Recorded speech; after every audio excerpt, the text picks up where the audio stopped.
Hey Stampers, Diane Dimich here with DDStamps.com, and today I'm going to show you how to make this card. It's real quick and easy, but it's really stunning. So let me get started. So to begin with, I'm going to go ahead and use the stamp set Lighthearted Leaves. This is a stamp set available through Stampin' Up!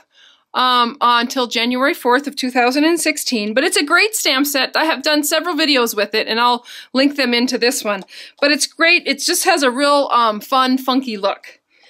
So I started out with a piece of Sahara Sand and Basic Black, and then a piece of not quite navy, or Island Indigo, excuse me, Island Indigo. This was a full sheet 8.5 by 11 where I cut it at 5.5, scored it at 4 1/4, and folded it in half, and that gives me my card base. And then the piece of black, it's probably hard to see, but it is cut. So my piece of black is cut 4 by 5 1/4.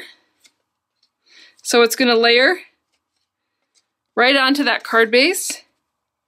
And then you can see I just took down the Sahara Sand just 1/8 of an inch less so that I had a nice little border around there. So to begin with, I'm coming in with Stampin' Up's new Archival Black ink. This is new to the Holiday Mini Catalog. It's new in our line. It's a great ink. It's the pad is actually felt, which works great with all of our stamps, whether you're using wood clear or the photopolymer. It's great ink for watercoloring with. It's permanent so that it can be stamped on our cello bags or metal or wood. And I'm just taking this image and stamping it a few times around my cardstock, and then I'm going to come in with this other image and stamp this on there too, fill in some of my holes that I've got going on here. And once I've done that, it's going to dry. That because this archival ink dries so quickly, it's good to go. And then I'm coming in with my Island Indigo marker, and I'm just going to quickly fill in and color in some of the areas on this cardstock. Okay, once you have that whole thing colored in, it looks great. There's nothing wrong with that. That could just be the base of my card. But when I bring in my white gel pen, that really just takes it up a notch. One of the things I'm going to tell you about the white gel pen, it's a great little pen. You need to store it vertically so that all the ink is down here, the writing end of the tip is down. And then before you get started, sometimes you might have to just tap it onto a piece of cardstock, and all that does is it just breaks the skin where it has dried before, and then it works better. The other thing is when you're using this pen, use it with a light touch. So when you come in, all I did was just come in and then color in some of my spots right where the stamp had already been marked. So it's like doodling, only they give you just a little template to work with. And you can even add your own if you want more.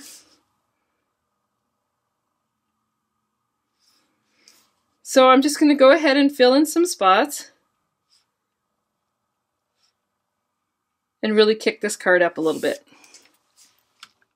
Okay, so once you have that all colored, you can see where I put the white into all of that, all those images. I'm going to go ahead and put the card together, but first I have to go ahead and stamp and figure out where I'm going to stamp that Believe and emboss it. So I'm going to bring in another sheet of paper, and this is just to catch the embossing powder, and also you'll be able to see better what I'm doing here. But I'm going to line up my 2 pieces of cardstock so that I have an edge. I'm not going to put them together yet. I'm just going to line them up, and then I'm going to come in with my 2 by 1 3/8 oval punch, and I'm going to punch a hole in this piece. I guess then I need to line them up so I can see exactly where I want to stamp that Believe. And once I've done that, I'm going to come in with a little Versamark and the Believe from that stamp set Lighthearted Leaves.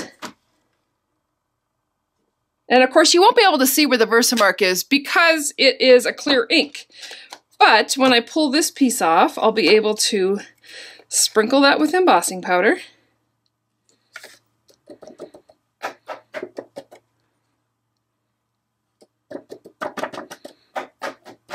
And then heat set it.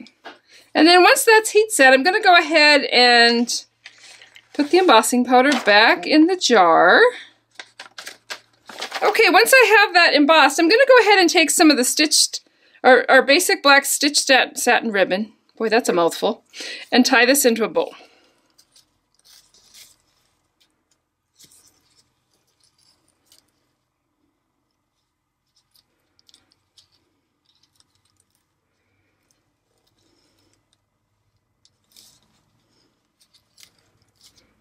There we go. Once I have that tied, then I can just kind of adjust it how I want it. I'm going to get my good scissors and I'm actually going to trim off my edges so they look nice. And then I'm going to use dimensionals. Okay, there. Sorry, my desk is kind of a mess and I'm having a hard time finding everything. Actually, this is the second run through on this because I did the first one yesterday and realized I wasn't videotaping after I got the whole card put together and everything put away. So I'm just doing a real quick redo here. So I just added dimensionals on there. Make sure I got all the tops off. And then I'm going to line this up exactly where I want it on my card. And those dimensionals give it just a little bit of lift so it really shows up that oval. And then once that's done, I'm going to bring in my Island Indigo cardstock and some snail adhesive and add that on to my base. And you can see how quick and easy this card goes together. So there you have it. I will list all of the supplies I've used on my website. And while you're there, if you might want to sign up for my newsletter, where I send out tips, tricks, and techniques every week. So thanks, and I hope you have a great day. Bye.